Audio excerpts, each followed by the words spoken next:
1933 அவன் சென்னை முதலான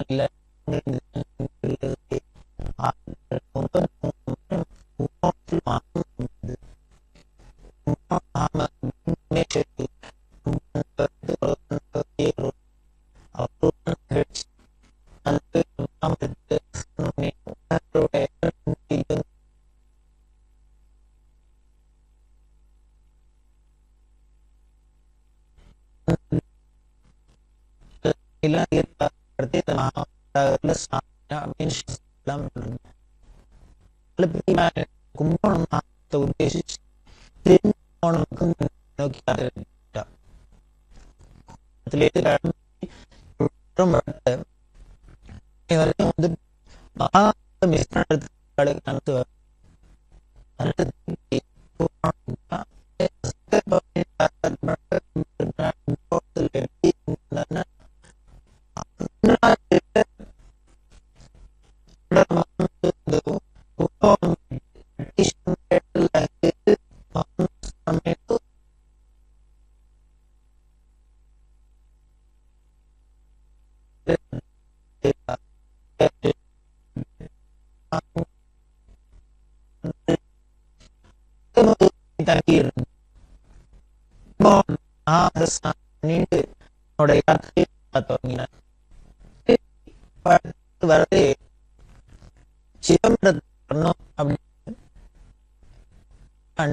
அதுக்கு முன்னால பெரியவாளுக்கு முன்னால இருந்த ஆச்சாரியாள்ல ஒரு 5-6 ஆச்சாரியாள் பீடாதிபதிகள் கிட்டத்தட்ட ஒரு 200 வருஷமா சிதம்பரத்துக்கே அவ விஜயம் பண்ணல.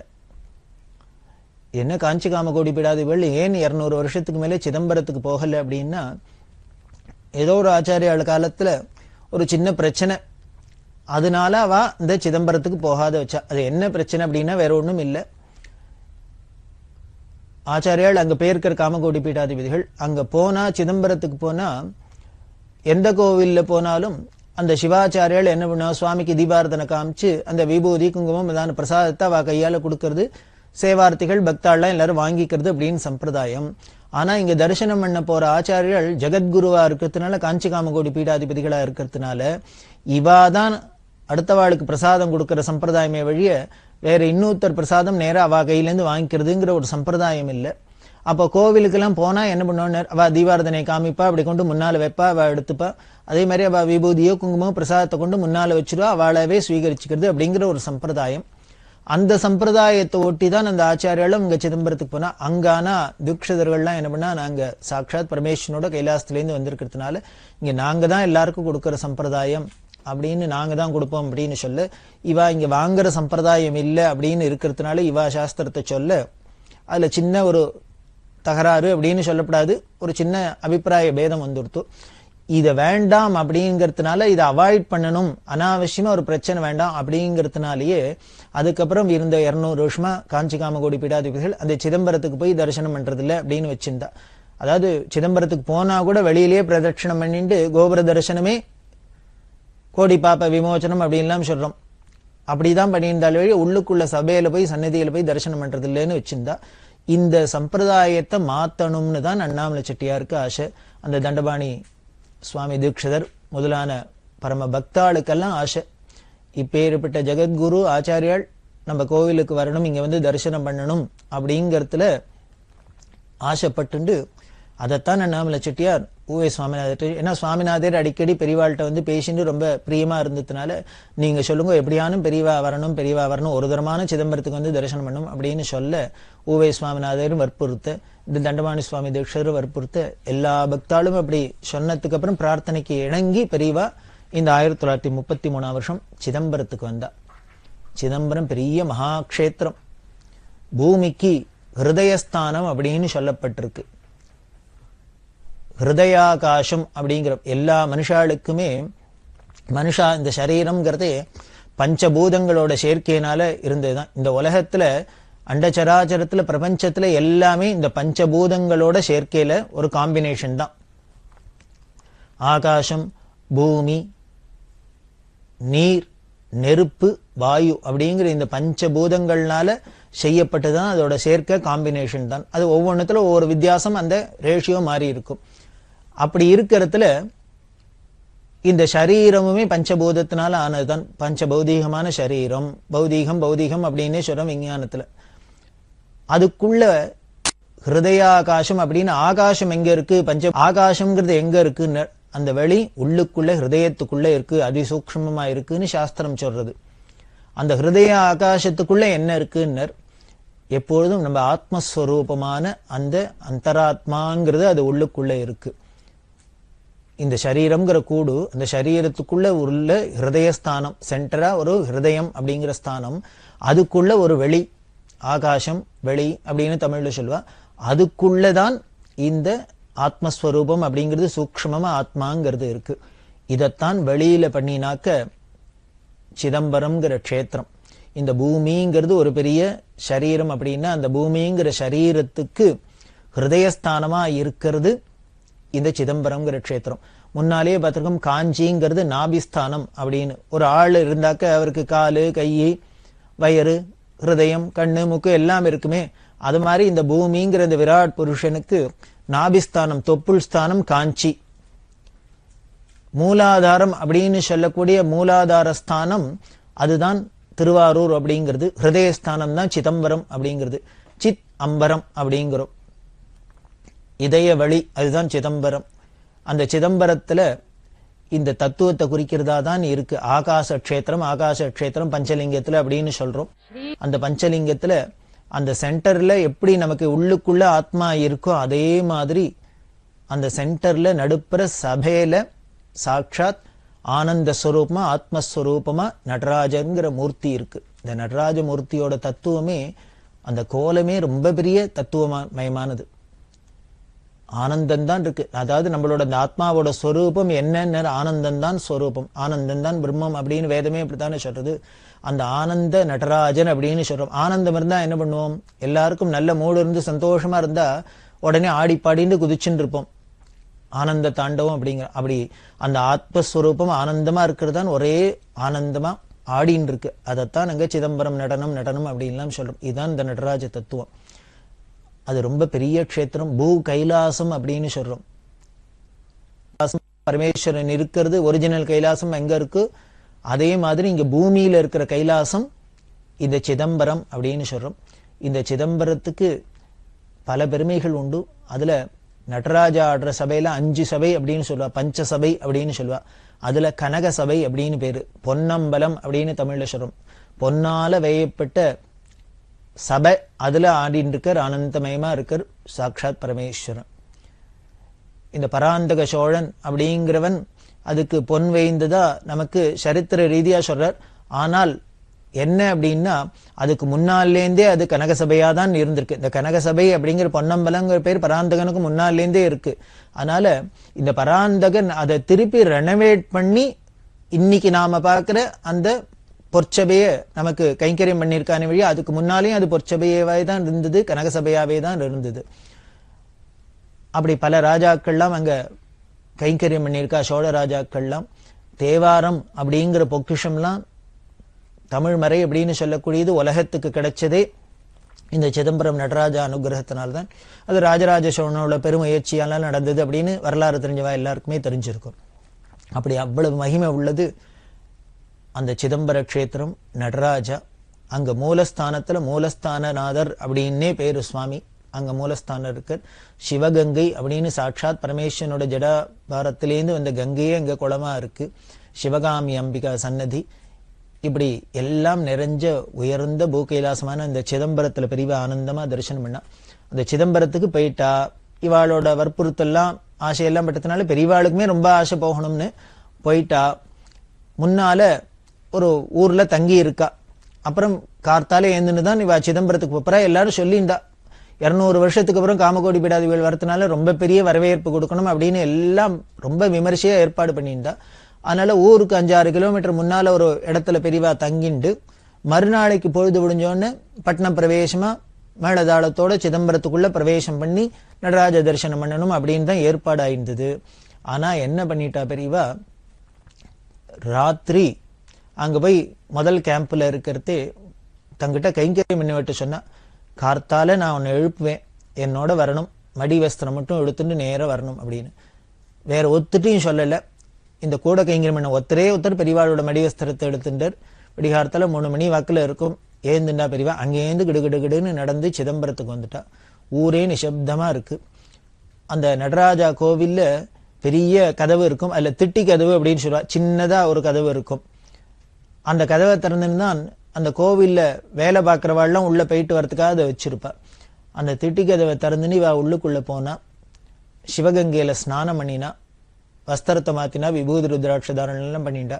நேர சபையில போய் கனக சபையில போய் நடராஜாவை தரிசனம் பண்ணிட்டு இருக்கா. இது யாருக்குமே தெரியாது. அந்த வடிகார்த்தால வேளையில சுவாமிக்கு பிரபோதம் பண்ணி பால் நைவேத்தியம் எல்லாம் பண்ணி எல்லாம் பண்ணிட்டு இருப்பா இல்லையா. அந்த பூஜையில ரொம்ப அதிகமா கூட்டம் இருக்காது. அந்த தீட்சிதர் பண்ணிட்டு இருக்கார். பண்ணிவிட்டு தீபாராதனை காமிச்சிட்டு இப்படி திரும்பினா அவருக்கு ஷாக்கா எடுத்து கைகாலெல்லாம் வெளவெளுத்து போயிடுத்து. என்னன்னா, சர்வாங்க விபூதி ருத்ராட்சத்தோட சாட்சாத் நடராஜா உள்ள இருக்காரா, இங்க வெளியில எய்தாப்புல தரிசனம் பண்ணிட்டு இருக்காரா அப்படின்னு தெரியாத அளவுக்கு அப்படியே திகைச்சு போயிட்டார் பெரியவாளை பார்த்து. அவர் உடனே வடவடத்து போய் எல்லாரையும் கூப்பிட்டு, பெரியவா அப்படி வந்துட்டா, நம்ம இந்த ஏற்பாடெல்லாம் பண்ணி வச்சிருக்கு, பெரியவாளை இப்படி ராஜ உபச்சாரத்தோட உள்ள அழிச்சுன்னு வரணும்னு, பெரியவா அப்படி சத்தம் போடாத வந்துட்டாளே அப்படின்ட்டு அவர் எல்லாம் வருத்தப்பட்டு எல்லாம் நமஸ்காரம் பண்ண. பெரியவா உடனே சொன்னா, இல்ல இல்ல நீங்க எல்லாம் ஏற்பாடு பண்ணிருக்கேன்னு தெரியும், அப்படிதான் வரணும்னு நினைச்சிருந்தேன். ஆனா ராத்திரி வந்துட்டோம், இப்பேற்பட்ட க்ஷேத்திரத்துக்கு வந்துட்டு உடனே நடராஜாவை தரிசனம் பண்ணாத என்னால இருக்க முடியல, மனசு தாங்கல, கேட்கல. அதனால உடனே தரிசனம் பண்ணணுங்கிறதுக்காக தான் நானாவே வந்தேன். இப்ப அதனால ஒன்னும் குறைஞ்சு போயிடாது, நான் திருப்பி போறேன் என்னோட கேம்புக்கு போனோம்னா, அப்புறம் நீங்க எப்படி எல்லாம் உபச்சாரம் பண்ணி எப்படி எல்லாம் சம்பிரதாயமா வச்சுனிக்கோ அதுபடியும் இன்னொரு தடவை தரிசனம் பண்றேன். வந்துட்டு ராத்திரி தரிசனம் பண்ணாத இருக்கிறதுக்கு மனசு தாபப்பா இருந்தது, அதனாலதான் முதல்ல தரிசனம் பண்ணணும்னு பண்ணேன் அப்படின்னா. இப்படி 200 வருஷமா இருந்த ஒரு அந்த சின்ன ஒரு மனஸ்தாபத்தை ஒரு க்ஷணத்துல நொடியில பெரியவா களைஞ்சுட்டா. அதுதான் பெரியவாளோட தபோபலம் அப்படிங்கிறது. அப்படி சிதம்பரத்தை தரிசனம் பண்ணிட்டா. சிதம்பரத்துல தரிசனம் பண்ணிட்டு பரங்கிப்பேட்டைங்கிற இடத்துக்கு வந்தா. போர்ட்டோனோவா அப்படின்லாம் சொல்லப்படுறது. பரங்கிப்பேட்டை அப்படிங்கிறதுல வரத்து அந்த ஊர்ல பாபா மரக்காயர் அப்படின்னு ஒரு இஸ்லாமியர், அவர் உப்பளம் வச்சிருந்தார். அந்த பக்கம்லாம் சமுத்திரக்கரையா இருந்ததுனால உப்பளம் வச்சிருந்து எல்லாரும் அந்த பிசினஸ் பண்ணிட்டு இருப்பா. அந்த பாபா மரக்காயர் யாருன்னா, பெரியவாளோட அப்பா, பூர்வாசிரம அப்பா சுப்பிரமணிய சாஸ்திரிகள்ட்ட பாடம் படிச்சவர், ஸ்டூடெண்ட். ஏன்னா அவ ஸ்கூல் வாத்தியாரா இருந்ததுனால அவள்கிட்ட படிச்ச மாணவர்கள்ல ஒருத்தர் இந்த பாபா மரக்காயர். அவர் உப்பளம் வச்சிருக்கார்.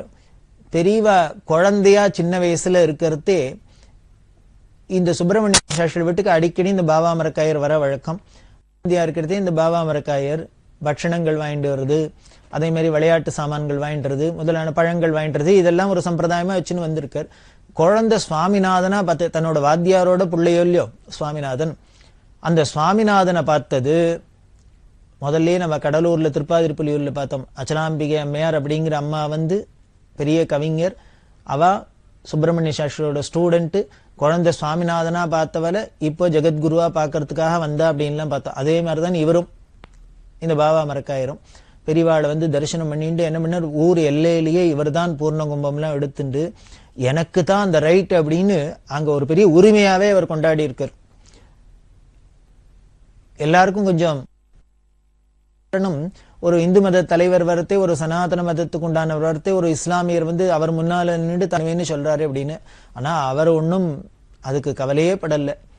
நான் பார்த்து வளர்ந்த குழந்தை எங்க சுவாமிநாதன், அவர் இன்னைக்கு ஜெகத்குருவா வர, அதனால நான் அவரை பூர்வாசிரமத்திலேருந்தே எனக்கு தெரியும், நான் பார்த்த குழந்தை, அதனால நான் தான் எல்லாம் பண்ணுவேன், உபச்சாரம் பண்ணுவேன் அப்படிங்கிற ஒரு தாபத்துல ஆசையோட அவரும் வர, எல்லாருமா சேர்ந்துன்னு பெரியவாளை அழைச்சுன்னு இந்த பரங்கிப்பேட்டையில பட்டணம் பிரவேசம் பண்ணி எல்லாம் முடிஞ்சுது.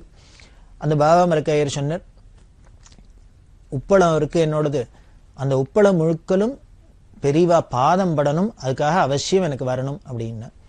10 கிலோமீட்டர் மொத்தம் அதோட டிஸ்டன்ஸ். அந்த உப்பளம் சமுத்திரக்கரையில வெயில்ல, நல்ல வெயில்ல 10 கிலோமீட்டர் பெரியவா பாதம் படணும்னு சொன்னதுனால பெரியவா என்ன பண்ணா, பாதுகையும் போட்டுக்காத தன்னோட வெறுங்காலோட இந்த பாபா மரக்காயர் பின்னாலேயே நடந்து போயிட்டு வந்து அவருக்காக சந்தோஷப்படுத்தினான். 1933ஆம் வருஷம் வியாச பூஜை தஞ்சாவூர்ல. சாதுர்மாசியம் முழுக்க பூர்த்தி பண்ணிட்டு நவராத்திரி அங்கேயே பூர்த்தி பண்ணிட்டு என்ன பண்ணினா, இப்பதான் பெரியவாளுக்கு ஞாபகம் வந்தது போல இருக்கு, நாம காசி யாத்திரை கிளம்பி இருக்கோம், காசி வடக்க இருக்குன்னு அப்பதான் ஞாபகம் வந்து அப்படின்னு சொல்றாப்புல பரியாசமா சொல்லலாம். என்ன பண்ணினா பெரியவா, இன்னுமே தாமசம் பண்ணக்கூடாது. ஏன்னா ஆல்ரெடி 14 வருஷம் ஆயிடுத்து. இவ 1919ஆம் வருஷம் கிளம்பினவா, இப்ப 1933ஆம் வருஷம் ஆச்சு. கும்பகோணத்திலேருந்து கிளம்பினவா ஊரை சுத்தி சுத்தி சுத்தி 14 வருஷமா எங்க இருக்கான்னு அப்ப திருப்பி தஞ்சாவூர்லயே இருக்கா. காசி எங்க இருக்கு? அதனால தோணித்து போல இருக்கு. உடனே என்ன பண்ணா, இந்த தஞ்சாவூர்ல 33ஆம் வருஷம் சாதுர்மாசியம் நவராத்திரி ஆனோன்னு கிடு கிடு கிடு கிடு கிடு கிடு கிடுன்னு காசி யாத்திரையை ஃபர்தரா ப்ரொசீட் பண்ணினா. அதுக்கு ஒரு கணக்கு வச்சிருந்தா, ஒரு நாளைக்கு 20 கிலோமீட்டரானும் கட்டாயம் நடக்கிறது, தாண்டது, ஒரு இடத்தை தாண்டி போறது 20 கிலோமீட்டர் அப்படின்னு பெரியவா கணக்கு வச்சுட்டு தஞ்சாவூர்ல இருந்து தினம் 20 மைல் வீதம் கிடு கிடு கிடு கிடுன்னு அங்கங்க அன்னன்னைக்கு அதுக்காக ஏதோ ஒரு இடத்துல தங்கி சந்திரமௌலீஸ்வரர் பூஜை பண்ணி எல்லாம் பண்ணிட்டு அப்படியே கிளம்பிண்டே போயிட்டே இருந்தா. அப்படி யாத்திரையே ஃபர்தரா வடதேசத்தை நோக்கி தொடர்றா. அப்படி பெரியவா போறதே என்ன ஆச்சு அப்படின்னா, பல சமஸ்தானங்கள்லாம் இருந்தது. அப்போ சுதந்திரத்துக்கு முன்னால இருந்ததுனால பல சமஸ்தானங்கள்லாம் இருந்தது. அப்படி இருக்கிறதே அவுரங்கசீப் காலத்திலேந்து காஞ்சி காமகோடி பீடாதிபதிகள் யாத்திரை பண்ணினா என்ன ஒரு அரசாங்கத்து ஆணை அப்படின்னா, அந்த காலத்துல சுங்கவரி எல்லாம் வசூலிப்பா, எல்லா இடத்துலயும் சுங்கரி வரி வசூலிப்பா. அவுரங்கசீப் காலத்திலேந்து ஒரு ஆணை, காஞ்சி காமகோடி பீடாதிபதிகள் யாத்திரை பண்ணினா மட்டும் நாட்டுல எந்த இடத்துலயும் சுங்கவரி வசூல் பண்ணக்கூடாது அப்படின்னு. ஆச்சாரியால் போனாக்க எப்படி இருக்கும் அப்படின்னு முதல்லயே பார்த்தோம். பெரியவா யாத்திரை பண்றது 25 மாட்டு வண்டி, யானை, ஒட்டகம், பசுமாடுகளே ஏகப்பட்ட பசுமாடு இருக்கும். இப்படி பலவிதமான கால்நடைகள் எல்லாத்தோடையும் மனுஷாலாம் கிட்டத்தட்ட 200 பேர், 250 பேர், 300 பேர். இப்படி பார்த்தா இது ஏதோ ஒரு சாதாரண ஒரு சுவாமிகள் யாத்திரை போறாப்புல இருக்காது, ஒரு பெரிய ஊரே நகர்ந்து போறாப்புல இருக்கும். அப்படிதான் யாத்திரை நடந்திருக்கு. பெரியவாளும் அப்படிதான் பண்ணியிருந்தா. வரிசையா அங்க தஞ்சாவூர்ல இருந்து கிளம்பி திருவண்ணாமலை வந்து, திருவண்ணாமலையிலேருந்து ஆரணி, வேலூர், சித்தூர், பலமனேறு அப்படிங்கிற இடம் ஆந்திரால, மதனப்பள்ளி, சின்ன திப்ப சமுத்திரம் அப்படிங்கிற இடம். இந்த சின்ன திப்ப சமுத்திரத்துல 1933ஆம் வருஷம் பெரியவா பேருக்கிறதே என்ன பண்ணியிருந்தா, எங்க இருந்தா அப்படிங்கிறது ஒரு கல்வெட்டு வச்சிருக்கா. அதுக்கப்புறம் 1978ல கிளம்பி பெரியவா திருப்பி யாத்திரை பண்றதே இந்த சின்ன திப்ப சமுத்திரம் போனா. முதல்ல 33ஆம் வருஷம் எங்க போய் இருந்தாலோ எப்படி இருந்தாலோ அந்த இடத்துலயே போய் திருப்பி இருந்துட்டு வந்தா பெரியவா. 33ஆம் வருஷம் எங்க, 78ஆம் வருஷம் எங்க, அந்த ஜனங்களுக்கு அப்பவும் அந்த நினைப்பு மாறாத, அந்த பசுமையான இந்த எண்ணம் மாறாதே இருந்தது. அப்படி இந்த சின்ன திப்ப சமுத்திரம். கதிரி அப்படிங்கிற இடம் பெரிய நரசிம்ம கஷேத்திரம். அந்த கதிரிக்கு போனா தர்மாவரம் அப்படிங்கிற இடம், அனந்தபூர், இதெல்லாம் பார்த்துட்டு துரோணாச்சலம் அப்படிங்கிறது, துரோணாச்சலத்துக்கு போயிட்டு கர்னூலுக்கு வரத்தே அங்கேருந்து படகுல கடந்து ஸ்ரீசைலத்துக்கு வந்தா. ஸ்ரீசைலம் அப்படிங்கிறது பெரிய க்ஷேத்திரம், 12 ஜோதிர்லிங்க க்ஷேத்திரம் அப்படின்னு 12 ஜோதிர்லிங்க க்ஷேத்திரம் பரமேஸ்வரனோடது இருக்கு. அதுல ஒன்னும் இந்த ஸ்ரீசைலம்ங்கிறது சுவாமி மல்லிகார்ஜுனேஸ்வரர் அப்படிங்கிறது, அம்பாள் பிரமராம்பிகா அப்படின்னு. ஆதிசங்கர பகவத் பாதால் தன்னோட யாத்திரையில இந்த ஸ்ரீசைலத்துல இருந்திருக்கா. சங்கர விஜயத்துல சொல்ற வழக்கம் உண்டு, இந்த ஸ்ரீசைலத்துல இருக்கிறதே தான் சிவானந்த லஹரிங்கிற ஒரு பெரிய கிரந்தத்தை பண்ணினா அப்படின்னு. அதுல ஆச்சாரியர்கள் எந்த ஊரையுமே அதிகமா ஓப்பனா ரெஃபர் பண்ணினதா தெரியல. ஆனால் இந்த ஸ்ரீசைலத்தை மட்டும் ஒரு சில இடங்கள்ல ரெஃபர் பண்ற. சேவே ஸ்ரீகிரி மல்லீஷம் அப்படின்னு சொல்ற. ஸ்ரீகிரி அப்படின்னு பேரு சம்ஸ்கிருதத்துல, அதைத்தான் ஸ்ரீசைலம் அப்படிங்கிறோம். இந்த ஸ்ரீசைலம் வேற ஒண்ணும் இல்லை, நாம ஆதிசேஷன் பெரிய மலையா படுத்துட்டு இருக்க தெற்கு வடக்கா.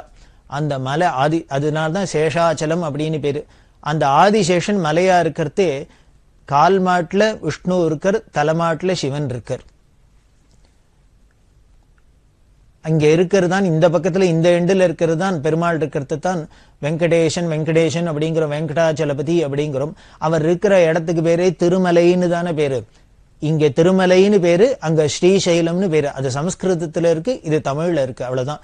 அந்த திருமலை அப்படிங்கிற அந்த சேஷகிரியில தான் ஒரு பக்கத்துல பெருமாள் இருக்கார், ஒரு பக்கத்துல பரமேஸ்வரன் இருக்கார், மல்லிகார்ஜுனரா. அதனால ரொம்ப உயர்ந்த க்ஷேத்திரம் இந்த ஸ்ரீசைலத்துல. அதுல